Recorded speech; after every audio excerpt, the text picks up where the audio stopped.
J'étais comme tout le monde, je connaissais la petite histoire des tombeaux, Khéops, Képhrène, Mykérinos. Je savais rien de plus, quoi, finalement. Moi, la porte d'entrée, c'était plus le côté astronomie. Parce que j'étais plus tourné sur ces questions-là. Moi, je suis plutôt scientifique de formation. Gamin, je faisais un peu d'astronomie amateur. Et c'est vrai que là, j'avais déjà ressenti des choses par rapport à notre place dans l'univers. Moi, je me souviens toujours de la première fois que j'ai vu la nébuleuse, la galaxie d'Andromède. Ça a été une espèce de révélation, de dire oh, mais qu'est-ce qu'on est dans l'univers, quoi. Et c'était plus cette porte d'entrée-là. Et en fait, c'est cette rencontre avec Georges Vermar qui s'est faite de façon fortuite, on va dire. Cette rencontre-là a déclenché cette curiosité sur ce sujet. Parce que ce qu'il a commencé à me présenter m'a vraiment interpellé. Ce sujet de la pyramide en lien avec la position des étoiles et la constellation d'Orion, dont on en reparlera, là, ça m'a vraiment interpellé parce que ça mettait en question la position même des étoiles et la place du hasard dans ce mouvement des étoiles et leur position. Rien n'étant au hasard, là mon esprit scientifique en même temps a été interpellé et à me dire non, là c'est pas possible. Il y a quelque chose c'est trop. Et en même temps, je ressentais quelque chose par rapport à cette possibilité. Et donc il a fallu que je fasse ce travail avec Georges, donc ça fait 20 ans maintenant que je travaille avec lui. Et en faisant ce travail, j'ai été amené à conforter mon intellect, finalement, qui s'interrogeait beaucoup, et à me dire, bah oui, c'est bien ça. Il n'y a pas, hein, en regardant, en faisant tous les constats qu'on a pu faire, parce que maintenant on en a, depuis 20 ans, on a eu l'occasion de développer ça très largement. C'était devenu une évidence.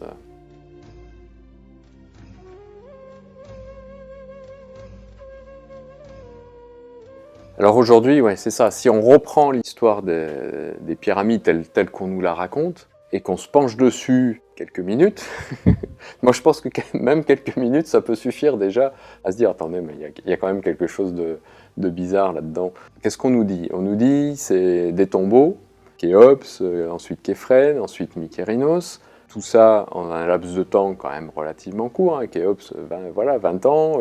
Comment ça a pu être construit? Déjà sur cette durée-là, ça paraît déjà gigantesque. Hein. Il faut avoir en tête que c'est quand même 2,5 millions de blocs de pierre.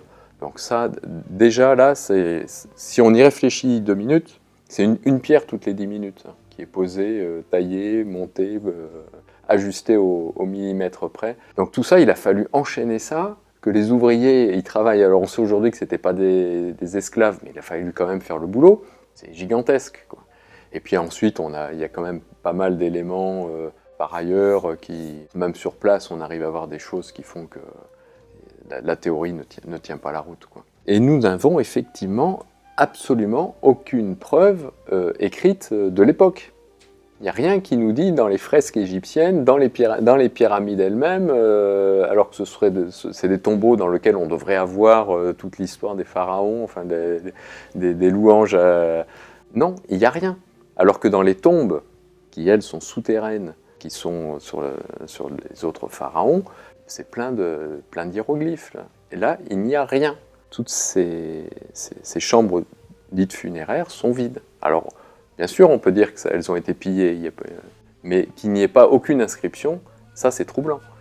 Pour quelqu'un qui a fait une pyramide aussi grande, et ensuite, il n'y a pas d'autres textes, même un peu postérieurs, qui en parlent. On ne parle pas des pyramides, nulle part. Il faut attendre Hérodote 2000 ans après.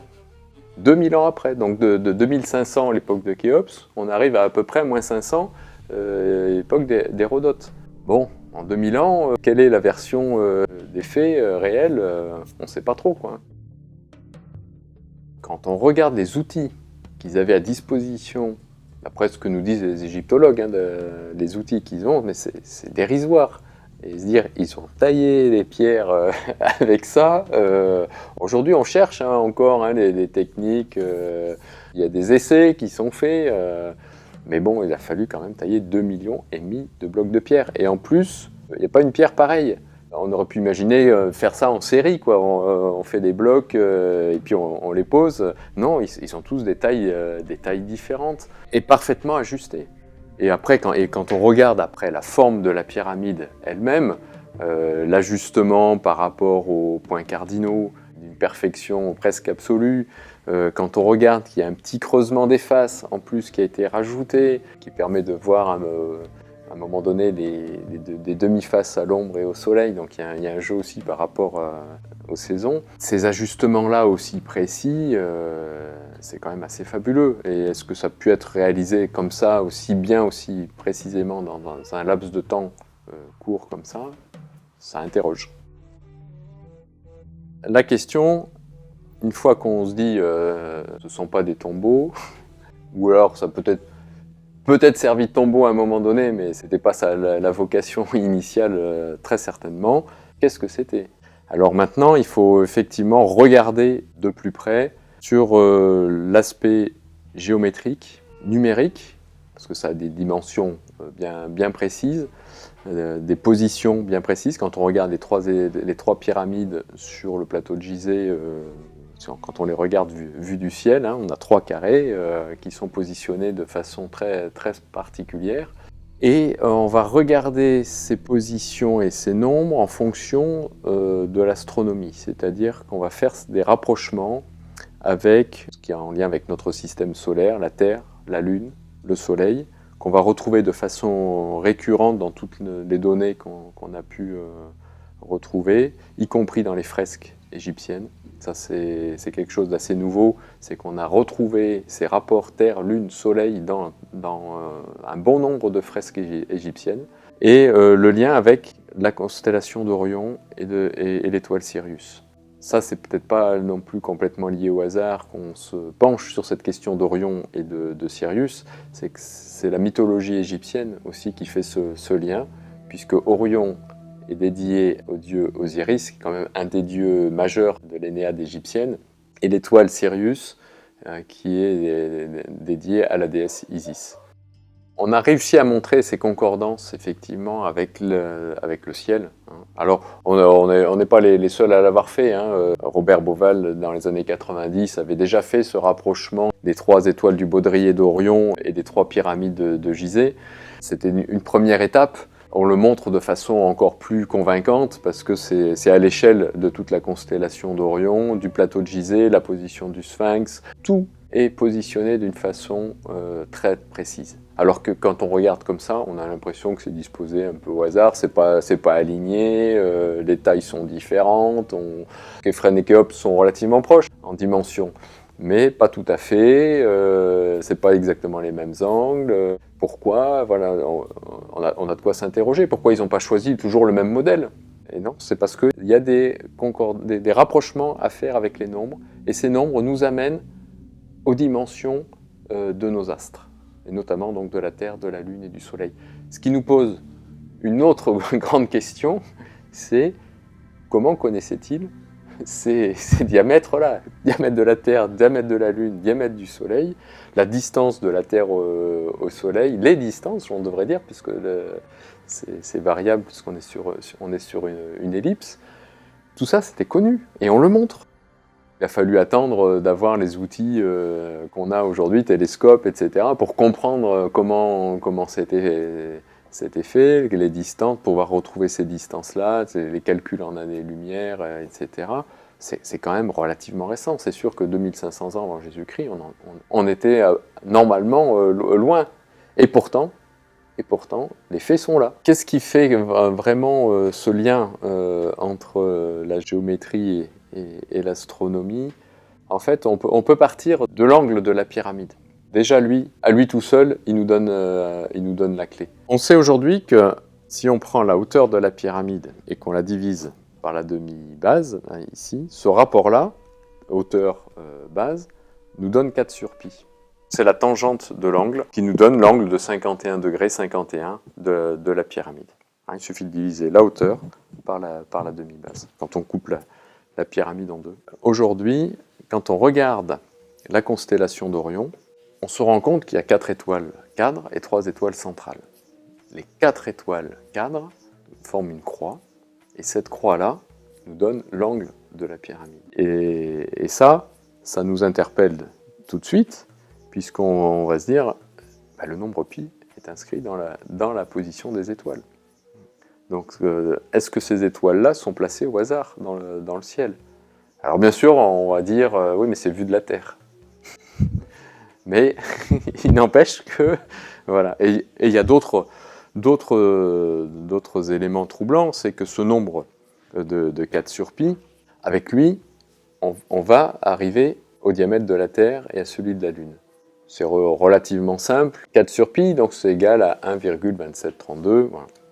Ce nombre, 1,2732 plus 1,2732, plus 12 732. C'est-à-dire que je décale simplement la virgule, je multiplie par 10 000. Donc cette clé, je vais dire une petite clé, donc notre 4 sur pi, 2 fois plus notre 4 sur pi fois 10 000, on arrive exactement au diamètre moyen terrestre de 12 734,900 km. Donc là, ça veut dire que déjà le diamètre de la Terre théorique, moyen, je me parle du diamètre moyen, il est basé sur ce nombre pi. Alors vous allez me dire, oui, mais on le sait depuis longtemps, 40, puisque le mètre a été aussi fait en fonction de ça. Non, pas tout à fait. Le diamètre moyen, c'est pas 40 000 divisé par pi, c'est 40 008 divisé par pi. Donc ce qui nous fait ce lien en plus avec ce 4 sur pi.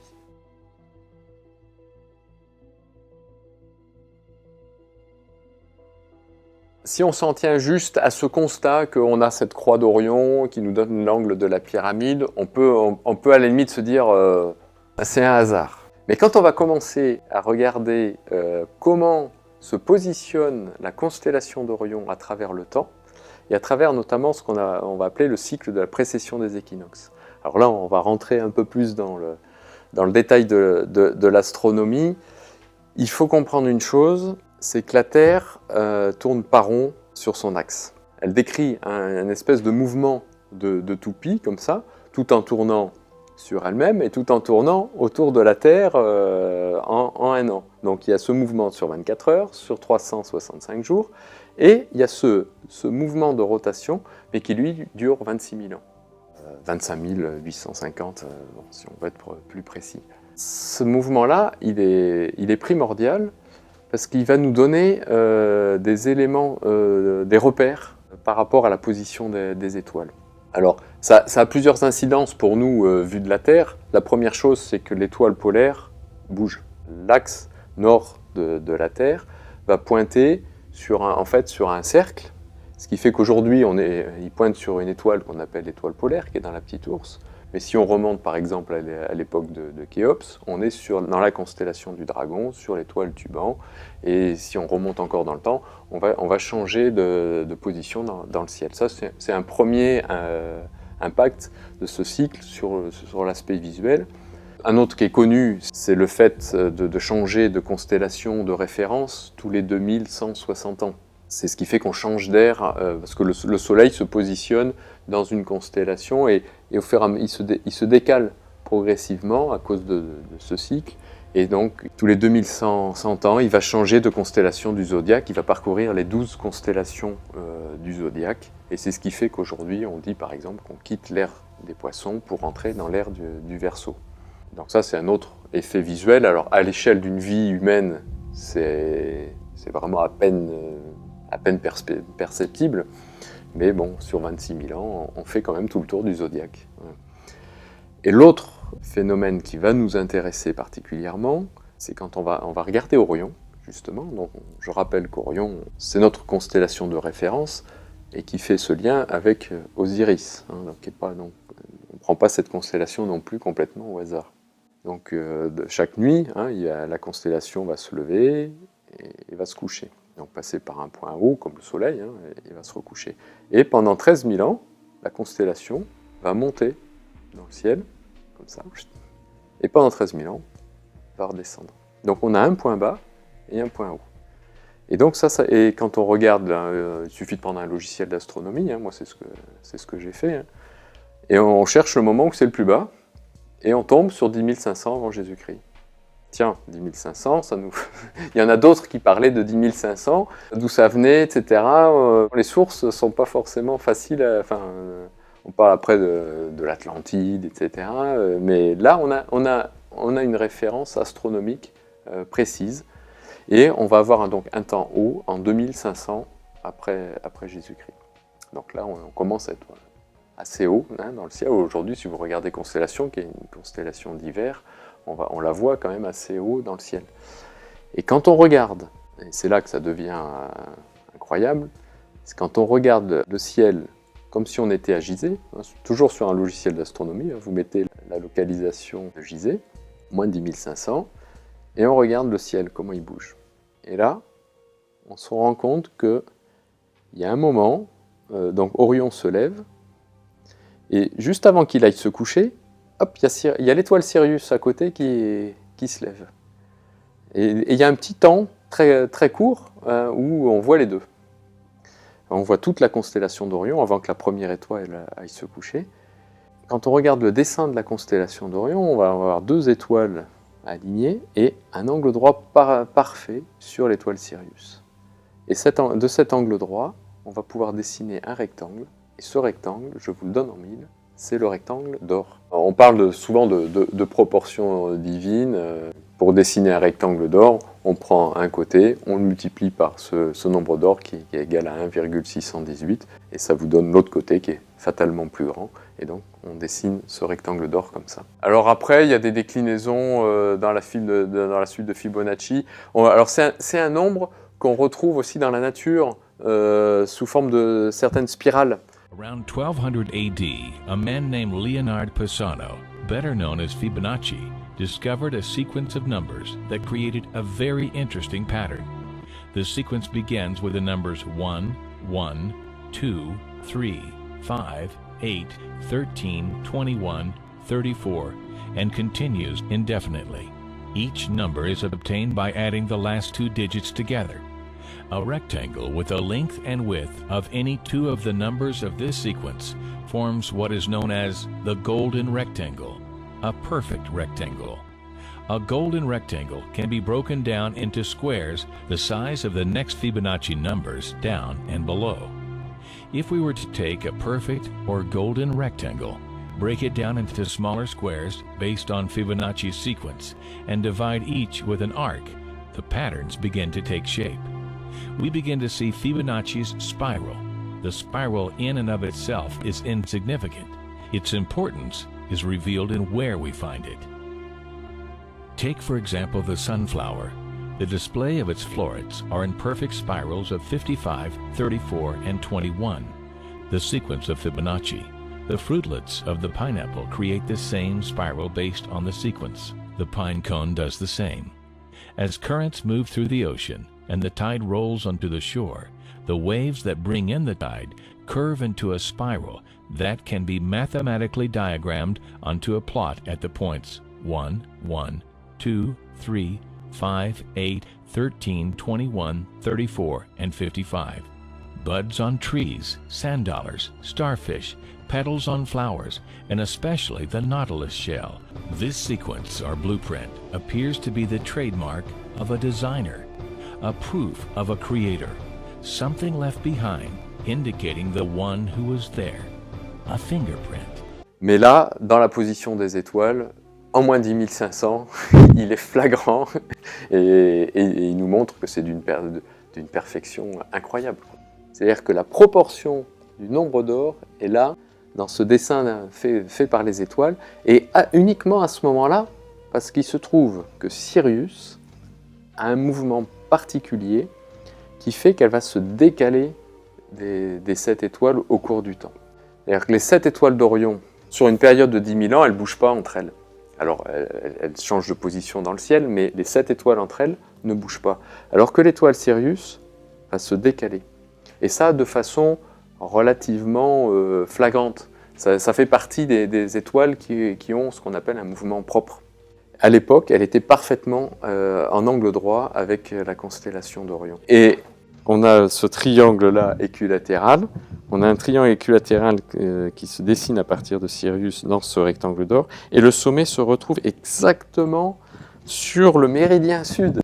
Donc ça, ça aurait pu être un peu à côté, ou non, c'est pile dessus. Et l'autre point du triangle est dans l'alignement exact de Betelgeuse. Et là, on a un angle de 45 degrés. C'est valable uniquement grâce à ce point de Sirius, et on le retrouve que à ce moment-là.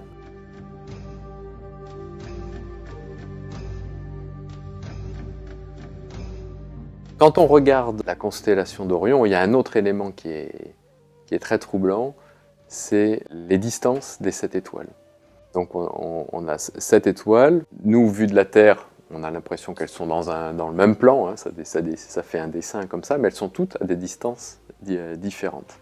Donc les plus proches sont autour de 200 années-lumière, et les plus éloignées à 1300. Quand on s'amuse à additionner les 7 distances, on tombe sur 5236 années-lumière. Alors comme ça parle peut-être pas à tout le monde, mais il faut savoir que 0,5236, c'est la coudée égyptienne. Et ce 0,5236, c'est pi divisé par 6. Autrement dit, dans la distance des 7 étoiles, on retrouve encore une fois le nombre pi qu'on avait dans la croix d'Orion avec l'angle de la pyramide qui est donné par 4 sur pi. Et là, avec la distance des étoiles, on retrouve encore le nombre pi. Les Égyptiens, on parle voilà, comme unité de mesure de la coudée. Alors il existe plusieurs coudées. Pour nous, celle qui a servi pour la pyramide, c'est cette coudée de pi sur 6, de 52 cm 36. Alors, qui fait le lien aussi avec le mètre. On le voit avec un triangle équilatéral qui aurait de côté 1 mètre plus 52 cm 36, plus une coudée. Ce triangle équilatéral, si on le divise en 9 hauteurs égales, chaque hauteur nous renvoie à la hauteur de la pyramide. Ça fait 0,146 60, 9 fois. Et 146 60 en mètres, c'est la hauteur de la pyramide. Donc on a un rapport comme ça entre le mètre et la coudée et la hauteur de la pyramide.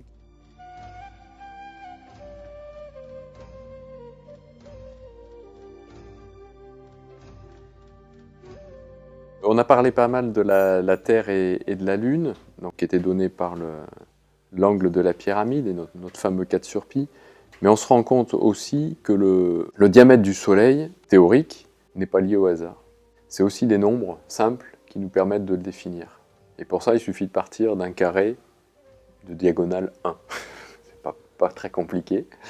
Ce carré-là, le cercle a la même surface que ce carré. Chaque degré de ce cercle, les 360 degrés, nous renvoie au rayon du Soleil.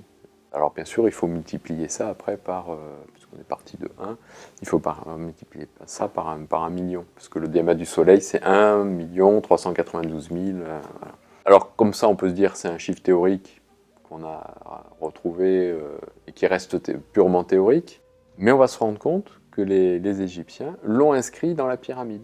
Il suffit de le remettre, ce cercle solaire, à l'échelle de la pyramide, c'est-à-dire qu'au lieu de 1 392 000, etc. kilomètres, on le met à 139 mètres 25 71.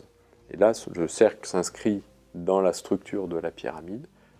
Vous le faites apparaître, rentrer le Soleil de façon à ce qu'il soit tangent là, aux apothèmes. Et le triangle équilatéral qui s'inscrit à l'intérieur du cercle vient se poser sur la base de la pyramide. Donc ça, c'est déjà un élément qui nous fait dire que le Soleil on sait que c'était important pour les Égyptiens, mais y compris pour les bâtisseurs, les concepteurs de la pyramide, c'est aussi ce qu'ils ont voulu nous signifier, que le diamètre du Soleil n'était pas lié au hasard. Ce diamètre solaire, donc c'est de 1,39 25 71, donc 1 392 571 km. On le retrouve aussi avec les 9 premiers chiffres. Il suffit de prendre 1, 2, 3, 4, 5, 6, 7, 8, 9, alignés, multipliés par pi sur 2, donc on retrouve encore le nombre pi, le tout racine carrée, et on tombe sur 139 25,71. Donc avec des chiffres simples, et là ici on a l'énéade, les 9 premiers chiffres, ou les 9 dieu égyptien, eh bien on retombe sur le soleil. On a 2-3 formules comme ça qui nous permettent de retomber sur ce même chiffre. La pyramide en lien aussi avec la distance Terre-Soleil, on va le retrouver simplement sur la hauteur de la pyramide. La hauteur, elle fait 146,60 mètres quand on la prend sur le socle. On va retrouver la distance Terre-Soleil, la distance la plus courte, parce qu'en fait, la Terre tourne autour du Soleil sur une ellipse. Donc il y a une distance courte et une distance plus longue. La distance la plus courte, c'est 146 060 km. Et cette distance-là, on va la retrouver, curieusement, autour des moins 10 500 avant Jésus-Christ. Et donc on a ce lien hauteur-pyramide, distance Terre-Soleil et moins 10 500 avant Jésus-Christ. Donc ça, ce qui nous renvoie encore une fois à moins 10 500. Il y a plusieurs éléments comme ça qui nous ramènent à cette époque-là et qui nous fait dire aujourd'hui, sans en avoir la certitude à 100%, mais que les pyramides datent de ce moment-là. Alors après, par rapport à ces moins 10 500, on a aussi d'autres éléments comme le Sphinx qui pointe vers l'est, et la constellation de référence en moins 10 500, c'était la constellation du Lion. Aujourd'hui, on a dit on quittait le Poisson pour entrer dans la constellation du Verseau. En moins 10 500, c'était la constellation du Lion, le Sphinx étant une forme de lion. Plus les phénomènes géologiques, concrètement, où les géologues nous disent que l'érosion qu'a pu subir le Sphinx sont liées à des phénomènes climatiques qui remontent à plus de 8000 ans avant Jésus-Christ, pour qu'il y ait eu autant d'eau. Voilà, ça nous ramène encore à cette distance-là et nous tendrait à nous dire que bah oui, tout ça existait bien avant l'époque de Khéops. Ce qui m'amène à dire que cette histoire de tombeau, pour moi aujourd'hui, c'est un peu comme l'histoire du Père Noël, quoi. Il arrive un moment, on nous raconte une belle histoire. Voilà, Khéops, Képhren, chacun fait son petit tombeau. On y croit, parce qu'on n'y réfléchit pas plus que ça. Et puis c'est les savants qui nous le disent. Hein. On y croit, sur la base de 2-3 éléments comme ça. Et puis, comme on croit au Père Noël, il arrive un moment où on commence à réfléchir. L'âge de raison arrive, on se dit, on réfléchit un peu. On se dit, mais c'est bizarre quand même cette histoire. Alors le Père Noël, c'est comment il fait pour passer par la cheminée.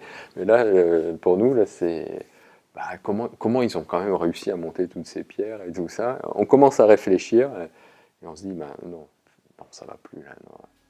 Et là, bon. Aujourd'hui, il faut passer à l'âge de raison. Et je pense qu'il est grand temps de voir les choses autrement. Si cette connaissance a été inscrite et s'est véhiculée à travers le temps, c'est qu'il y a une raison à ça. Quand on reprend ce que je viens d'essayer d'expliquer, que ces connaissances astronomiques nous montrent que le diamètre de la Terre, que la position des étoiles, etc. ne sont pas liés au hasard, ça nous met sur la voie d'un principe créateur, quelque part.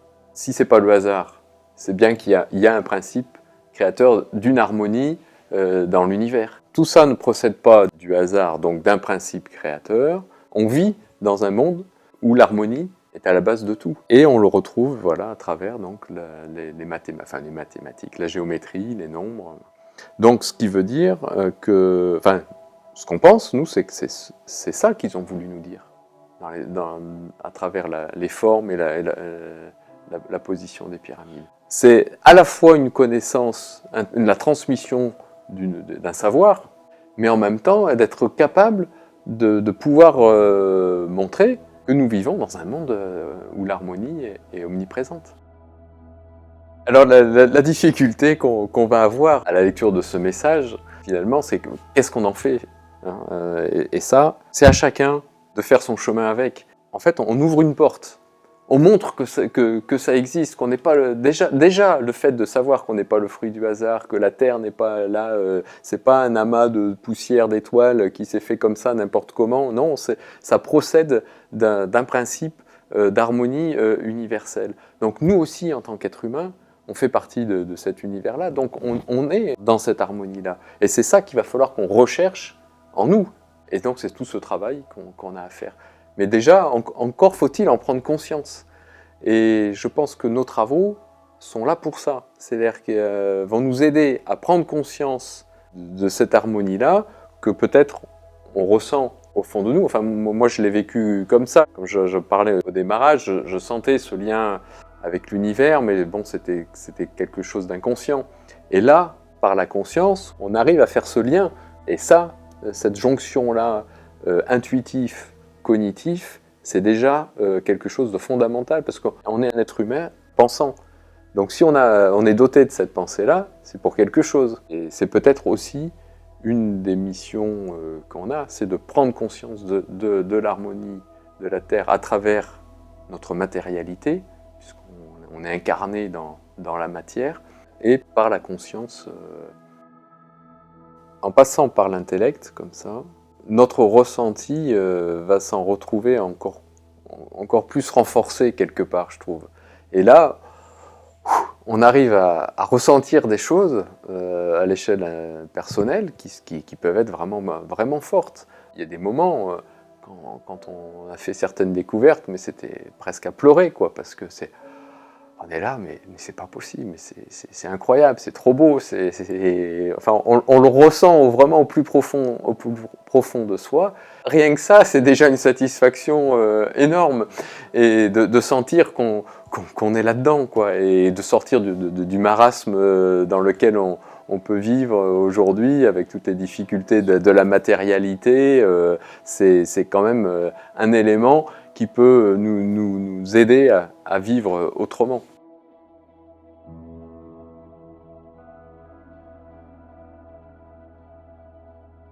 On va retrouver le rapport en fait Terre, Lune, Soleil, sauf que le Soleil, bien sûr, il est 100 fois plus gros. Donc, mais si on le divise, il suffit simplement de ramener le Soleil 100 fois plus petit, au lieu d'1 392 000, on le ramène à 13 925 km. La Terre donc à 12 734 km, la Lune à 3 476 km. On a 3 cercles, et ces 3 cercles-là, on va les retrouver systématiquement dans les fresques égyptiennes. Alors, pas dans toutes les fresques, mais dans de nombreuses fresques. C'est nos dernières recherches qui nous ont amenés à montrer ça. On retrouve donc Terre, Lune, Soleil, rectangle d'or et le triangle pyramide. Et ça, les 5 souvent représentés dans le même dessin, à travers des détails liés à la position des yeux, à la position des bâtons. Vous avez un pêcheur sur une barque qui tient un harpon alors que l'autre tient une rame. Vous vous rendez compte que si vous réunissez les deux, c'est exactement l'angle de la pyramide, et avec une grande précision. Et on va se rendre compte que c'était des véritables artistes, parce qu'ils ont réussi à travers des dessins qui signifient autre chose. Hein, vous avez une chasse, un pharaon dans une barque, et puis vous avez une espèce de chasse aux poissons ou aux crocodiles. Donc ça a une toute autre signification. Mais à travers ce dessin, vous retrouvez tout. La Terre, la Lune, le Soleil, et ça parce que l'artiste a placé donc ses rames d'une certaine façon, la hauteur du personnage, son œil. On se rend souvent, les yeux sont des repères, les mains sont celles qui tiennent une croix, souvent qui tiennent une croix égyptienne, sont aussi des points de repère. Et à partir de là, vous avez des lignes qui se dessinent et qui représentent ces 3 cercles, ou la Terre, ou le rectangle d'or. Voilà. Quand on trouve comme ça ces rapports-là, on peut se dire, c'est des coïncidences, où vous avez réussi à trouver ce que vous cherchiez. Ça c'est souvent ce qu'on nous dit, mais quand on cherche, on arrive toujours à trouver, avec le degré de précision que l'on a, et surtout avec le nombre d'occurrences qu'on a de ce type-là. Sur le plateau de Gizeh, on en a, aujourd'hui je dois avoir une 60aine de planches qui montrent tous ces rapports carrés, triangles, pyramides ou triangles équilatérales, que tout ça s'est positionné d'une façon géométrique très précise, qu'il y a la Terre, il y a la Lune, le Soleil. Je dois avoir une 60aine de planches. Dans les fresques égyptiennes, aujourd'hui, alors c'est encore un peu récent comme recherche, et là il y a un champ, j'imagine, énorme.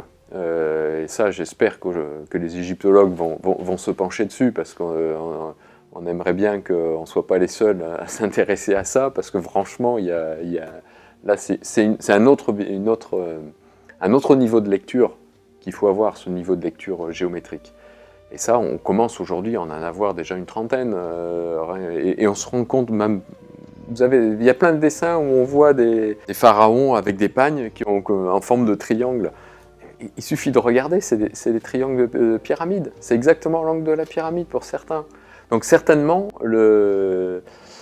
pour marquer le niveau d'initiation, enfin en tout cas qui fait référence à ce qu'on va appeler la tradition primordiale, on n'en a pas encore parlé, qui s'est véhiculée à travers le temps dans ces images, que ce soit dans les fresques égyptiennes. Je pense que si on regarde du côté de Sumer, on ne l'a pas encore fait, mais on va sûrement aussi trouver des choses. Et puis après, plus tard dans le temps, dans les images alchimiques, on va retrouver aussi ces références à l'astronomie. Et on a même d'autres références beaucoup plus récentes et qui sont aussi très troublantes. C'est le logo de la NASA, par exemple, le logo générique des missions Apollo, où on retrouve Orion et une géométrie très particulière du logo. Est-ce que cette connaissance-là, elle ne s'est pas véhiculée à travers le temps de façon cachée? Ce sont des éléments tangibles. Les pyramides, elles sont là, elles existent. C'est pas une pure vue de l'esprit, hein. On est obligé d'en tenir compte. Et là, elle nous donne des éléments de réponse. Et à la limite, je vais dire, peu importe qui, quand, comment, parce que ça restera toujours certainement un mystère, à moins qu'on trouve des textes enfouis quelque part, des papyrus ou que sais-je encore un jour. Peut-être, hein, sans qu'on aura ces éléments de réponse. Mais à la limite, je vais dire peu importe, parce que ce qu'elle nous montre par elle-même, ça suffit en soi. On cristallise beaucoup à travers ce mystère des pyramides, sur ce qui, quand, comment. Alors est-ce que c'est les extraterrestres, est-ce que c'est l'Atlantide, est-ce qu'il a fallu la lévitation des pierres? Tout ça, c'est intéressant, c'est passionnant, mais on n'aura pas forcément les réponses un jour. Ça, par contre, sur ce principe de créateur universel, c'est ça l'important de nos travaux, quoi, au final. Qu'est-ce qu'on va en tirer aujourd'hui? Parce que c'est ce qui compte, hein, au final. C'est aujourd'hui, qu'est-ce que je fais de cette information-là? Et c'est vrai que on est peut-être à un tournant, hein. Aujourd'hui, on sent bien que le monde change, le monde bouge. On évoquait le cycle de la précession, qu'on change aussi d'air. Est-ce que c'est lié à ça? Mais en tout cas, on sent qu'on a besoin de changer quelque chose. Ce qui est intéressant, c'est que les pyramides existent. On a des confirmations intellectuelles à travers les nombres, la géométrie. Donc ça nous permet d'avoir des certitudes. Après, ce qui peut être au départ une simple foi, une croyance du charbonnier, ça devient quelque chose d'une certitude. Et là, à partir de là, on peut cheminer. Mais c'est un travail de toute façon qui reste un travail personnel et intérieur. Et ça, on n'y coupera pas, parce que tout le monde nous pose la question, c'est bien beau tout ça, mais alors? Et alors, je vais dire, il faut déjà l'accepter, hein, le regarder, l'accepter, le voir, parce que ça peut passer aussi à 10 000 lieues, hein, parce que ça peut paraître complexe, mais en fait, ça n'est pas tant que ça. Hein. Et une fois qu'on l'a accepté, c'est vivre avec, et l'intégrer, et se dire, cette harmonie, là, je vais essayer de la ressentir, de la vivre, de la travailler autour de moi.